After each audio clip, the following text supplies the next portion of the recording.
बहुत समय पहले की बात है। भारत के उत्तर भाग में एक समृद्ध राज्य था, सूर्यगढ़। राजा विक्रम सिंह इस राज्य के शासक थे, न्याय प्रिय, दयालु और जनता के हितैषी। उनके शासन में प्रजा सुखी थी, खेतों में हरियाली थी और महल में अनुशासन का राज था। राजमहल सोने की दीवारों से नहीं, बल्कि विश्वास और व्यवस्था से चमकता था। सैनिक, मंत्री सब अपने कार्य में लगे रहते, पर उनमें से एक व्यक्ति था जो सबके दिलों में बसता था। उसका नाम था मोती। मोती बचपन से ही महल में पला बड़ा था, अनाथ था, पर उसके भीतर की सच्चाई और मेहनत ने उसे राजा का प्रिय बना दिया था। वो महल का सबसे भरोसेमंद नौकर था, समय का पाबंद, ईमानदार और निडर। देखो, वो मोती है, सुबह से लेकर रात तक काम करता है बिना थके। हाँ, भगवान ने उसे सोने जैसा दिल दिया है। लेकिन हर सुनहरी सुबह के पीछे कुछ बादल छिपे होते थे। राजमहल के भीतर भी एक चिंता धीरे धीरे पनप रही थी।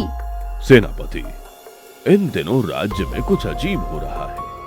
हर हफ्ते कहीं ना कहीं चोरी, गबन या झूठ की खबर मिलती है। मैं सोच रहा था सूर्यगढ़ में ऐसा कभी नहीं होगा। महाराज, ये सही कहा आपने। कुछ लोग शायद बाहरी राज्यों से आए हैं, लेकिन चिंता मत कीजिए, मैं जांच करवाऊंगा। सेनापति, जांच तो होती रहेगी, पर मुझे किसी ऐसे व्यक्ति की तलाश है जिस पर आंख बंद करके भरोसा किया जा सके।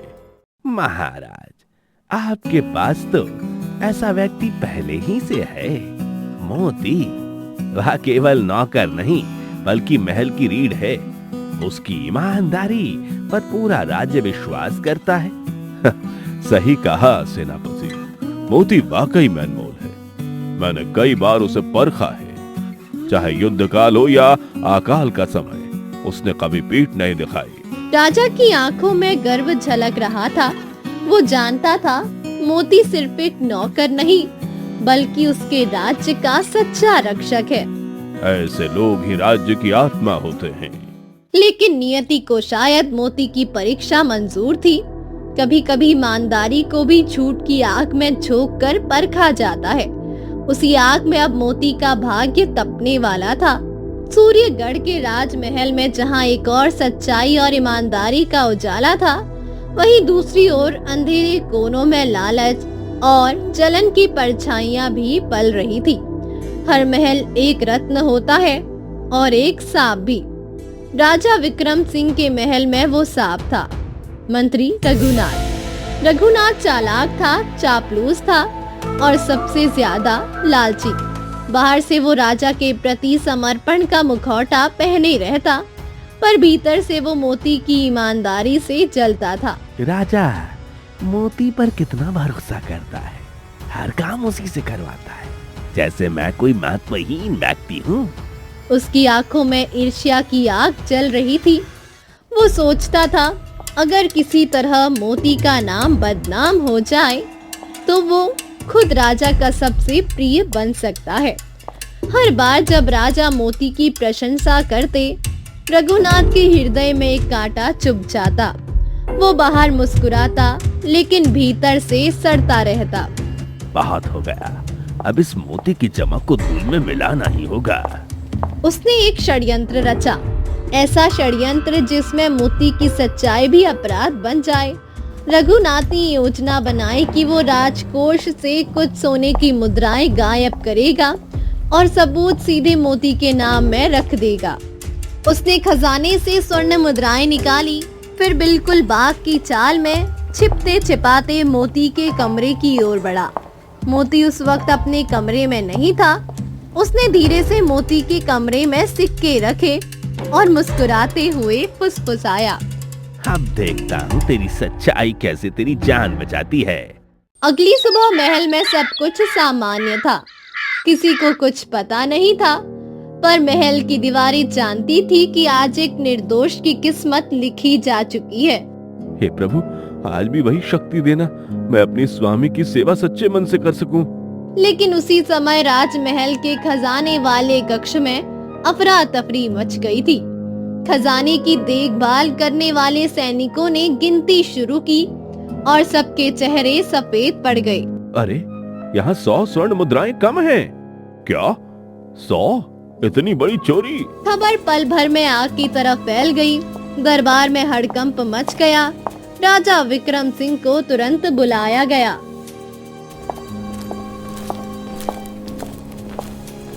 ये क्या हो रहा है? राजकोष में चोरी? मेरे राज में ऐसी धृष्टता किसने की? महाराज, हमने कई बार गिना है, 100 मुद्राएं सचमुच गायब हैं।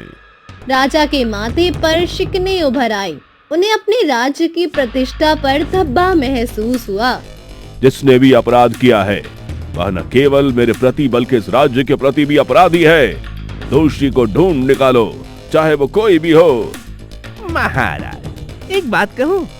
कल रात मैंने देखा कि मोती के कमरे में देर रात दीपक जल रहा था। मोती? नहीं, यह असंभव है। मोती तो मेरे पुत्र समान है। मैं भी यही सोच रहा था महाराज, पर अगर आप चाहें तो एक बार जांच करवा ले, सच्चाई सामने आ जाएगी। राजा कुछ पल चुप रहे। उनका दिल मानने को तैयार नहीं था, पर कर्तव्य कहता था जांच होनी चाहिए। ठीक है, मोती के कक्ष की तलाशी ली जाए। महल के सैनिक मोती के कमरे में पहुँचे।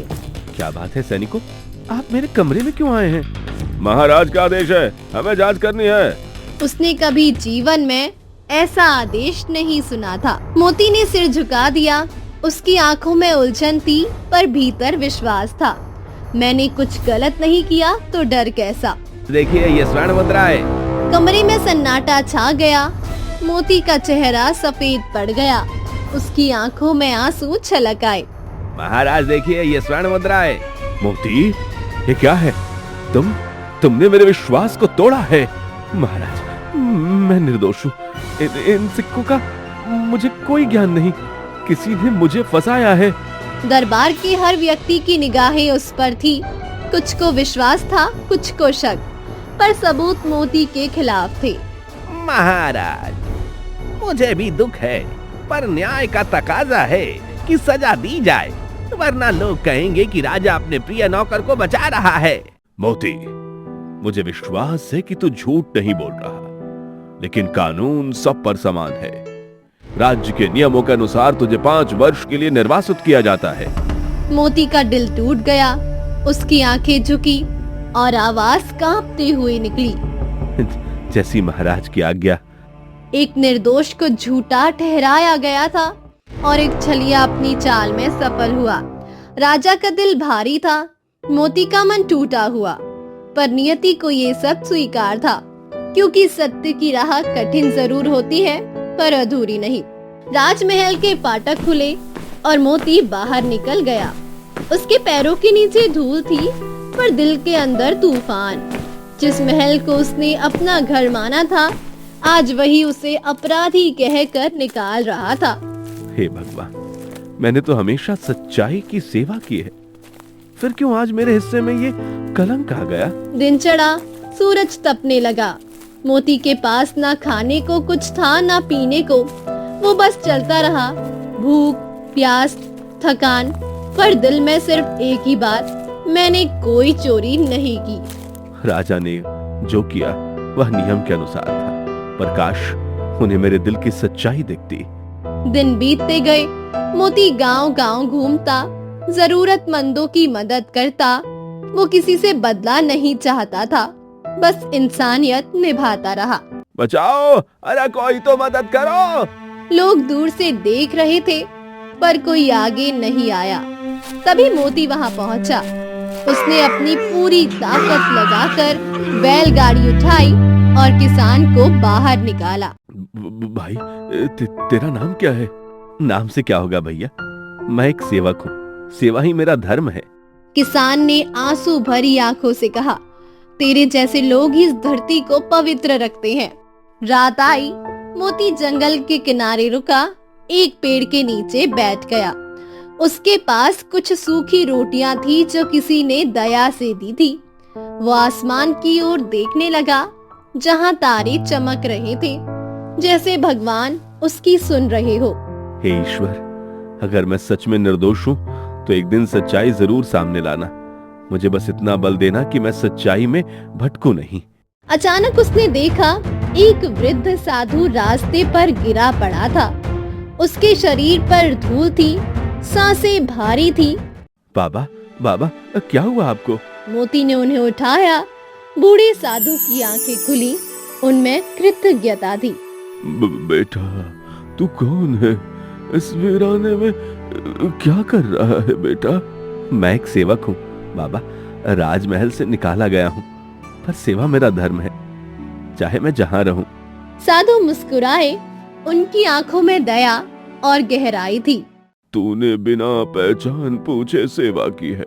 जो दूसरों के दुख को अपना समझे वही सच्चा भक्त है। ले बेटा, ये अंगूठी रख ले। ये कोई साधारण अंगूठी नहीं है, ये सच्चाई की प्रतीक है। जब भी तेरा मन डगमगाए तो याद रखना, इसे देख लेना। सच्चाई की जीत देर से होती है, पर होती जरूर है। बाबा, मैं इस वरदान को अपने प्राणों से भी अधिक संभालूंगा। साधु ने आशीर्वाद दिया और धीरे धीरे अदृश्य हो गए, जैसे किसी दिव्य शक्ति ने मोती का मार्गदर्शन किया हो। उस रात मोती ने महसूस किया, निर्वासन सजा नहीं था बल्कि परीक्षा थी। भगवान ने उसे उसके असली स्वरूप को समझने भेजा था। अब डर नहीं, ना निराशा। जब सच्चाई साथ है तो अकेलेपन भी ईश्वर का आशीर्वाद है। सूर्यगढ़ राज्य में कुछ हफ्ते बीत गए। राजा विक्रम सिंह अब भी बेचैन थे, क्योंकि जिस तिजोरी की चोरी के लिए मोती को निकाला गया था, उसमें से गहनों के साथ साथ राज्य का गुप्त नक्शा भी गायब था। सैनिकों, नक्शा राज्य की आत्मा है। अगर वो दुश्मन के हाथ लग गया तो सूर्यगढ़ का विनाश तय है। महाराज, हमारी सीमा पर शत्रु राजा पृथ्वीराज की सेना डेरा डाल चुकी है।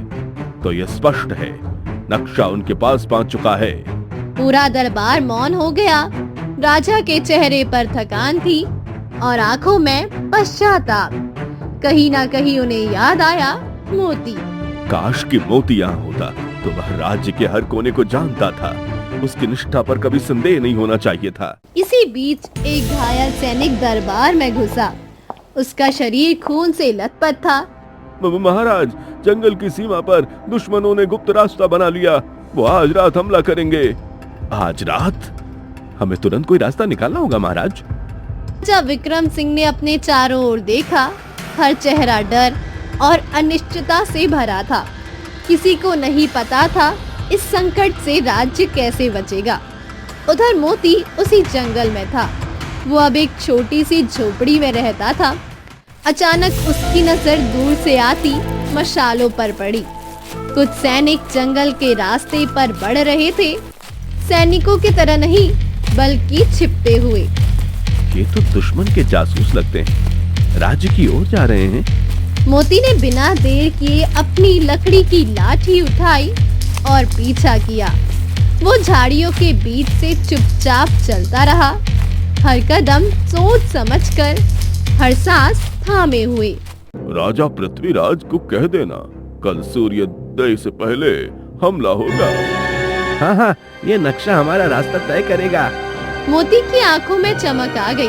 वो समझ गया ये वही नक्शा है जिसके कारण उसे महल से निकाला गया था। भगवान ने मुझे ये मौका दिया है। अब मैं अपने राज्य और राजा को सच्ची सेवा दिखाऊंगा। मोती ने बिना किसी डर के दुश्मनों पर हमला किया। उसके पास कोई हथियार नहीं था, फिर भी उसकी हिम्मत किसी योद्धा से कम नहीं थी।